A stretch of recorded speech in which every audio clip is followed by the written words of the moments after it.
معراج کی رات، عبرت کی ایک خاموش کہانی۔ وہ رات عام راتوں جیسی نہ تھی۔ زمین خاموش تھی، آسمان پر غیر معمولی سناٹا تھا اور کائنات کسی عظیم راز کی منتظر تھی۔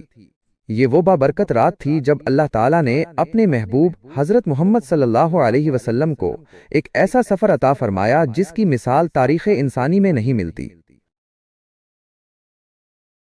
اکثر لوگ اس رات کو صرف فضائلی معراج تک محدود کر دیتے ہیں، مگر اس رات کا ایک پہلو ایسا بھی ہے جو انسانی زندگی کی اصلاح اور آخرت کی جواب دہی سے براہ راست جڑا ہوا ہے۔ یہ وہ تمثیلی مشاہدات تھے جو حضور صلی اللہ علیہ وسلم کو دکھائے گئے تاکہ امت صرف سن کر خوش نہ ہو بلکہ ڈر کر سنور جائے۔ جب حضور صلی اللہ علیہ وسلم آسمانی سفر میں آگے بڑھے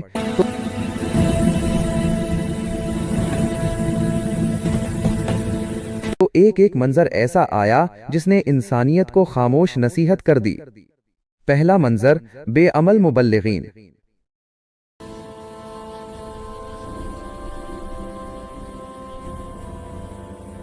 اچانک حضور صلی اللہ علیہ وسلم کی نظر ایک ایسی قوم پر پڑی جن کے ہونٹ آگ کی قینچیوں سے کاٹے جا رہے تھے۔ ہر بار جب ہونٹ ٹھیک ہوتے، فرشتے دوبارہ انہیں کاٹ دیتے۔ پوچھا گیا، یہ کون لوگ ہیں؟ جواب آیا، یہ وہ لوگ ہیں جو نیکی کا حکم دیتے تھے مگر خود اس پر عمل نہیں کرتے تھے۔ ان کی زبانیں لوگوں کو اللہ کی طرف بلاتی تھیں مگر ان کے اعمال خود ان کی گواہی نہ دیتے تھے۔ دوسرا منظر،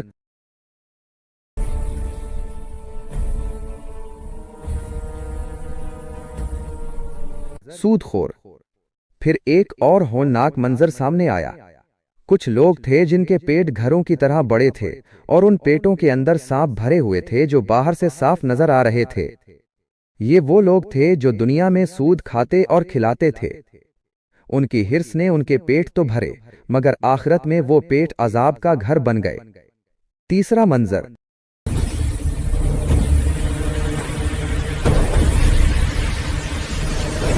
غیبت کرنے والے۔ آگے بڑھے تو کچھ لوگ دکھائی دیے جن کے ناخن تانبے کے تھے۔ وہ انہی ناخنوں سے اپنے چہرے اور سینے نوچ رہے تھے۔ یہ وہ زبانیں تھیں جو دنیا میں دوسروں کی عزت نوچتی تھیں، آج ان کے ہاتھ خود ان کے خلاف گواہ بن گئے تھے۔ چوتھا منظر،